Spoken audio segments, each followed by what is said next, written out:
महादेव रे चरणान वंदन व नमन करते हैं। और आज नारायणखेलो वार्ड के इस चुनावी सभा में मंच पर उपस्थित यहाँ के ग्राम केंद्र अध्यक्ष नारायण ठाकुर जी, मनाली मंडल के उपाध्यक्ष लेस राम जी, मनाली मंडल के कानूनी सलाहकार एडवोकेट खीमीराम जी, गंगा सिंह जी एससी मोर्चा के अध्यक्ष, विजय गोयल जी मंडल सचिव, जगन्नाथ जी जिला एससी मोर्चा के महामंत्री, श्रीमती रेशमा ठाकुर जी पूर्व जिला परिषद सदस्य व पूर्व बीजेपी जिला उपाध्यक्ष, पुष्पा ठाकुर जी प्रधान ग्राम पंचायत नथान और जिला महिला मोर्चा की महामंत्री, मानचंद जी प्रधान रावगी पंचायत समिति सदस्य, श्रीमती कांता ठाकुर जी नथान एवं नारायणखेलो, कमला कोटिया जी मंडल सदस्य, पद्मा जी अनुसूचित जनजाति जिला सचिव, प्रोमिला जी मंडल सचिव, नारायणखेलो बूथ के अध्यक्ष, दोनों बूथों के अध्यक्ष डम्बू राम जी और लालचंद कपूर जी, नशाला बूथ के अध्यक्ष बीर सिंह गुलेरिया जी, नथान बूथ के अध्यक्ष वेद प्रकाश जी व यहाँ उपस्थित पंचायती राज संस्थाओं के चुने हुए प्रतिनिधि, विभिन्न बूथों से आए हुए बूथ अध्यक्ष, ग्राम केंद्र अध्यक्ष, बूथ से लेकर प्रदेश तक सभी पदाधिकारी और यहाँ उपस्थित मातृशक्ति और प्यारे बच्चों से दिन पहले मुँह दुई गला तो असेंगे ढूंढनी कि हर 5 साल के बाद हिंदुस्तान में चुनावों को एक महाकुंभ के रूप में मनाया जाता है। 5 साल बाद तो वोट देने भी तो प्रत्याशी मोंगने भी। आज हमारी प्रत्याशी सीने तारिका सुश्री कंगना रणावत जी है।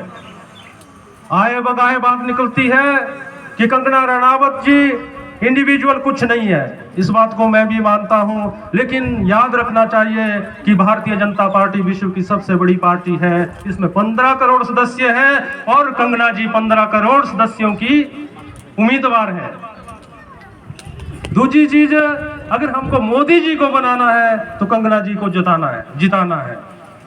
और मोदी जी ने 2019 के चुनाव में कहा था कि हम आपके बीच में रिपोर्ट कार्ड लेके आएंगे।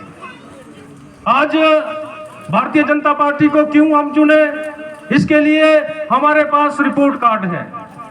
2019 के मैनिफेस्टो में जो बातें भारतीय जनता पार्टी ने कही थी वो अक्षरशः हमने लागू की, चाहे धारा 370 हो, चाहे महिला आरक्षण विधेयक हो।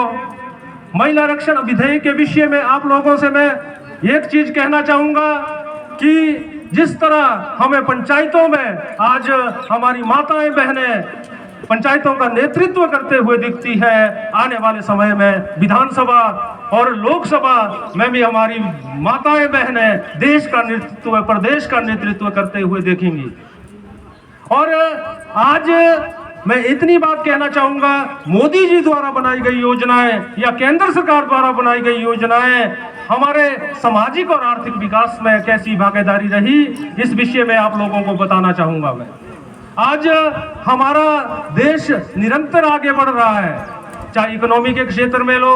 अभी गंगा जी ने कहा कि हमारी जो इकोनॉमी थी यूपीए के टाइम में 11वें स्थान पर थी, और जब आज हम अपनी इकोनॉमी की बात करते हैं तो हमारी इकोनॉमी विश्व की 5वीं सबसे बड़ी अर्थव्यवस्था है। और हमने अपने संकल्प पत्र में कहा है कि हम 2024 के चुनाव के बाद भारतीय अर्थव्यवस्था को विश्व की 3री सबसे बड़ी अर्थव्यवस्था बनाएंगे। और जो यहाँ पे मैनिफेस्टो में या संकल्प पत्र में जो बातें हैं वो 2024 में अगर भारतीय जनता पार्टी की प्रचंड बहुमत की सरकार केंद्र में बनती है तो सारी जो हमारी संकल्प पत्र में दिए गए वायदे हैं वो पूरे के पूरे होंगे। दुई चीजा और दसनी कंगना रणावत बारे कंगना रनावत के बारे में तू हमें पता होला। कंगना रनावत बॉलीवुड एक बहुत अच्छी अदाकारा है। आप लोगों को बताना चाहूंगा मैं, हिमाचल प्रदेश की आप बात करते हैं तो हिमाचल प्रदेश में कंगना जी हाईएस्ट टैक्स पेयर्स में है। और ये जो हमारे स्कूल बन रहे हैं, ये जो हमारी सड़कें बन रही हैं, ये जो स्वास्थ्य सुविधाएं हैं, वो कहां से आती है? वो टैक्स पेयर से आती है, टैक्स पेयर के पैसों से आती है। साथ ही साथ एक गल और बोलनी में तू हमें ओके माता बहन आई सी कंगना पट्टू लागी सर लांदी तो कंगना का पट्टू ओके के नहीं लगा देता, पूरी दुनिया लगा सेरदार जुनी तो माता बहन है। पट्टू कम बनाने के रही, कम लाने के रही, एणु वाले से बहन तो पट्टू भी लाना तो पट्टू भी लाना है, क्योंकि वो हमारी कल्चरल एम्बेसडर है। अगर ये कंगना जी एक आह्वान करती है कि भैया पट्टू है सा तो तू माता बहन जुनी तू रेक्स बंद के रूसा जुनी तू अपनी खड्डी बंद कर सा तू अब स्वरोजगार मिलना और ये पट्टू बनाने वाले और नहीं होना, तू माता बहन होना, क्योंकि आप लोग जानते हैं कि ये पट्टू बनता कैसे है। साथ ही साथ हिमाचल प्रदेश की लोकेशन आए बगाए बात निकलती है कि हिमाचल प्रदेश की लोकेशन जो है यूरोप की तरह है। माना जाता है कि यहाँ पे जो फिल्म यूनिट्स आए और शूटिंग करें, लेकिन आप देख रहे हैं कि 90 के दशक में हम देखते थे कि यहाँ बहुत सारी शूटिंग्स होती थी, लेकिन आज उसमें विराम लगा है। अगर हम कंगना जी को यहाँ से जिता के भेजते हैं, मैं आपसे ये वायदा नहीं करूंगा, लेकिन एक बात जरूर कहूंगा कि अगर वो आह्वान करेंगी तो यहाँ शूटिंग एतरी यूनिट है कि सालान 20 यूनिट है आखिर के लिए हॉलीवुड आन लिया, बॉलीवुड आन लिया, Telugu would say, Punjab would say, जे भी असली फिल्म इंडस्ट्री सी, हिंदी फिल्म इंडस्ट्री सा, पंजाब फिल्म इंडस्ट्री सा, तेलुगु फिल्म इंडस्ट्री सा, अगर सालन 20 यूनिट इंडिया आन ली तो प्रदेश सरकार को 20 करोड़ का रेवेन्यू अपने दम पर दे सकती है। और दूसरा कहते हैं कि भैया ये जो हमारे कांग्रेस के प्रत्याशी है विक्रमादित्य जी, इनके पिताजी 6 बार प्रदेश के मुख्यमंत्री रहे, अच्छे मुख्यमंत्री रहे, मैं भी निजी तौर पर उनका मुरीद हूं। मगर एक बात कहना चाहूंगा, ये तेबी थी जुड़िए स्कूटर बंद से उठ हुआ थी, इन्हें थी बढ़िया स्कूटर बनाओ था बहु सी रहा थी, तो ट्रैका बराबर से उसका। तो इन्होंने कांग्रेस का जो मैं यहाँ की बात करूं तो भुवनेश्वर गौड़ की एक ब्रांडिंग हो रही है पूरे क्षेत्र में, ईमानदार सा, मैं भी मानता हूं ईमानदार है, लेकिन काम चाहिए। मनाली विधानसभा का हाल देखो, भारतीय जनता पार्टी की सरकार थी, जयराम ठाकुर जी मुख्यमंत्री थे प्रदेश के, गोविंद सिंह ठाकुर जी यहां से मंत्री थे। इतना जो बजट एक पंचायत को आता था, या पंचायत के प्रतिनिधि बैठे हैं वो जानते हैं, जितना बजट एक पंचायत को आता है आज पूरी विधानसभा में उतना बजट नहीं है। आप बोलो गलत बोल रहा हूं? तो हमने विकास देखना है, ईमानदारी अपनी जगह सा, मगर क्षेत्र के लोगों के लिए एक जवाबदेही होनी चाहिए। योजनाएं ऐसी बने जो क्षेत्र के लोगों के आर्थिक और सामाजिक विकास में का योगदान दे। हमारी सरकार, चाहे केंद्र में हमारी सरकार है, चाहे प्रदेश में हमारी सरकार है, हमने यहाँ के सामाजिक आर्थिक उत्थान के लिए काम किया, चाहे रोड है, चाहे शिक्षा है, चाहे स्वास्थ्य है। जहां तक अब रोड की बात करते हैं तो कीर्तपुर मनाली रोड पहले ऐसा 8-10 घंटे लगा थी चंडीगढ़ में पूछने पे, आज कितने घंटे लगते हैं? 5 घंटे में हम चंडीगढ़ पहुंचते हैं। अगर कोई मरीज सीरियस होता तो चंडीगढ़ जाते जाते वो बेचारे परलोक को सुधार जाते थे। ये है गवर्नेंस। भारतीय जनता पार्टी एक ओछी मोटी पार्टी नहीं थी, यहाँ का जो स्ट्रक्चर है, संगठनात्मक स्ट्रक्चर है, वो राष्ट्रीय स्तर से लेकर पन्ना प्रमुख तक पहुंचा है। एक बात और कहूं मैं, कंगना मंडी पार्लियामेंट में अकेली नहीं है, कंगना जी के साथ 50,000 बूथ पन्ना प्रमुखों की टीम है जो सक्रिय कार्यकर्ता है, जिन्होंने चुनाव लड़ाए हैं, चुनाव जितवाए हैं। और यहाँ मैं दावे से कह सकता हूं कि कंगना जी यहाँ बहुत बड़ी विक्ट्री की तरफ बढ़ रही है।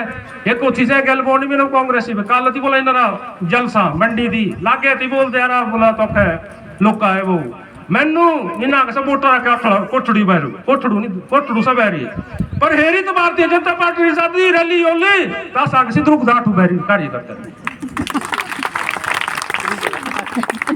तो ये देश की बात है, हमारा देश आगे बढ़ना चाहिए, चाहे अंतर्राष्ट्रीय स्तर पर है चाहे राष्ट्रीय स्तर पर है। आज भारत ऐसा देश है कि अंतर्राष्ट्रीय स्तर पर हम जो है वेपन सप्लाई के रशिया से बहुत दिन पहले ले आती, कई देशों में हमने वैक्सीन पहुंचाई कोरोना काल में, अब भी 140 करोड़ भारतीयों को हमने 3 डोज दिए। तो हमने ये सुनिश्चित किया है, हमारी पार्टी की ये सोच है, पहले देश फिर पार्टी फिर व्यक्ति। ये भारतीय जनता किसी व्यक्ति की पार्टी नहीं है, ये विचार की पार्टी है। ये भारतीय जनता संघर्ष से निकली है। यहाँ हमारे सीनियर कार्यकर्ता बैठे हैं, उनको पता है कि 1984 में 2 थी भारतीय जनता पार्टी ने मेंबर, और आज 303 भारतीय जनता पार्टी के मेंबर हैं, मेंबर पार्लियामेंट है, और अधिकतर प्रदेशों में भारतीय जनता पार्टी की सरकारें बनी है, और सरकारें अपनी जो सेवा है उसको अच्छे से कैटर कर रही है। अंतिम पंक्ति में खड़ा व्यक्ति वहां तक हम गवर्नेंस पहुंचा रहे हैं। और इस बारी हमने एक नारा दिया है, हर बार हम नारा देते थे, मजाक उड़ाते थे लोग।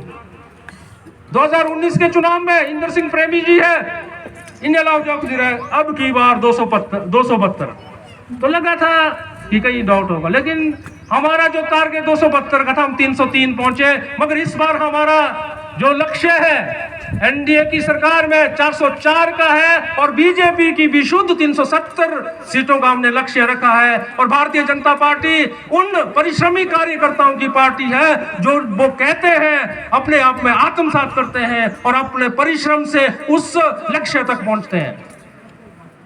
और मैं ये कहूंगा कि हम लोगों को बूथ में काम करना है।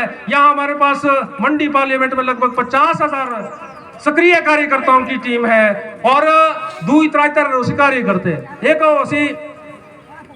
पार्टी रे कार्यकर्ता डेडिकेटेड कार्यकर्ता ते पार्टी रे कौम के एक सिंपैथाइजर हो सी। तो मैं ये कहूंगा आज देश का सिंपैथाइजर जो है भारतीय जनता पार्टी के साथ है, और विपक्ष के लोगों का भी मूड बन रहा है कि उन्होंने पॉजिटिव वोटिंग करनी है। कांग्रेस और अन्य दल कहीं नहीं दिख रहे हैं।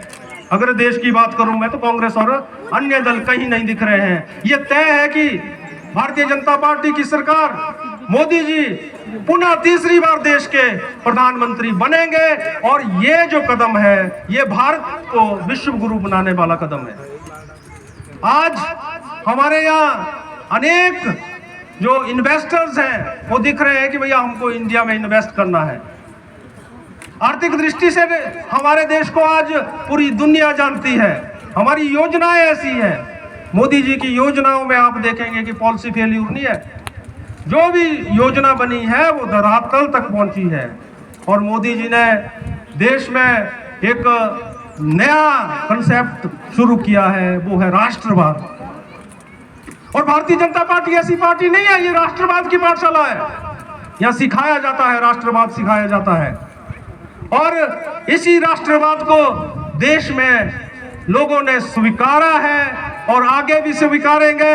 और पुनः भारतीय जनता पार्टी की सरकार जे बोलूं मैं कि भाई 4 तरीका में बैठना इंदिरा जे उठाते कोठड़ू सना ते हिर दे रोना, क्योंकि आज से द्रुग एते नहीं दे होती ना, द्रुग होसी गहरे होते हैं ना द्रुग। तो माताओं बहनें, जब जब भी इस देश में चेंज आया है तब तब माताएं बहनें आगे आई हैं। आज भी यहाँ संख्या माता बहनों की आगे है, और आप लोगों का भी परम दायित्व बनता है कि मोदी जी की पॉलिसीज को और भारतीय जनता पार्टी के उम्मीदवारों को आप लोग सपोर्ट करें, क्योंकि आने वाला भविष्य भारतवर्ष में महिलाओं का है। जे आगे बैठे सीने नेता क्या नुमा पाने स्टेजा पाने 2029 के बाद ये बहुत कम दिखेंगे, क्योंकि यहाँ आप लोगों को नया आना है। इन्हीं शब्दों के साथ पुनः मैं आप लोगों से आग्रह करूंगा कि इस बारी हमने जो लक्ष्य 400 का दिया है, अगर 400 का लक्ष्य पार करना है तो यहाँ से हमने कंगना जी को जिताना है। कंगना जी को जिताकर हमको नरेंद्र मोदी जी को पुनः भारत का प्रधानमंत्री बनाना है। धन्यवाद।